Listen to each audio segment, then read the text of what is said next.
Nella puntata di oggi continuiamo il nostro viaggio nella cooperazione che, in tempi di coronavirus, affronta problemi nuovi. La situazione economica è drammatica, ma oggi i cooperatori guardano già al futuro. Cultura e turismo, lavoro e servizi, agroalimentare. Sono i 3 settori che abbiamo approfondito per voi. Presidente Mizzan, per rispettare le norme di distanziamento sociale praticamente c'è stato il blocco di tutte le attività culturali e degli eventi, la chiusura dei musei, l'abolizione delle visite di istruzione. Cosa è successo? Come ha reagito a questa stretta micidiale il settore della cultura, del turismo e degli spettacoli? È successo esattamente quello che lei ha appena detto. Ci siamo svegliati una mattina e abbiamo scoperto di non poter fare nulla delle attività che normalmente realizziamo nel corso della nostra giornata.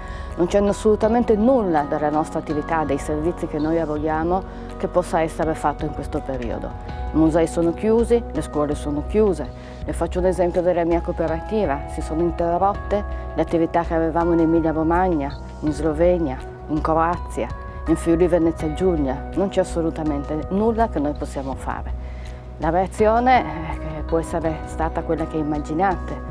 Di fronte a uno sconcerto abbiamo cercato di capire che cosa potevamo fare, ma ben poco è stato possibile. A questo punto siamo in cassa integrazione, le attività sono ferme. La situazione è molto, molto grave. Il settore della cultura è un settore fragile, ma non per questo poco importante.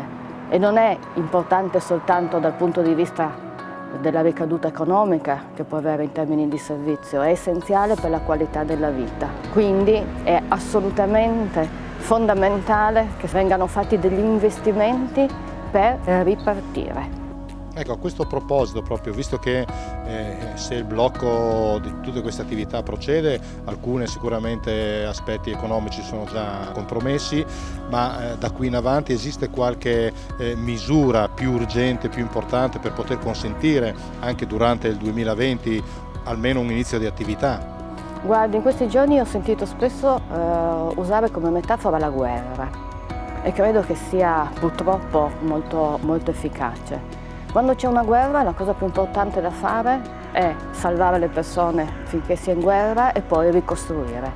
Orbene, il settore culturale avrà bisogno di ricostruire tutto il suo pubblico, ricostruire come se fosse una casa che è andata distrutta tutto quello che è stato costruito con anni di lavoro e impegno.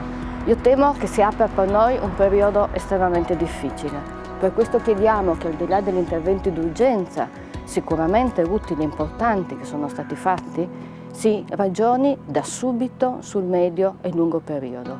Si facciano investimenti in ricerca. Il coronavirus ci ha insegnato che per poter prendere delle decisioni è importante disporre di informazioni certe e scientificamente provate. Bisogna affrontare con criteri scientifici lo studio di qual è la situazione del settore culturale di questo territorio, capire quali siano le effettive criticità, scoprire quali sono i reali canali di sviluppo e su questi investire.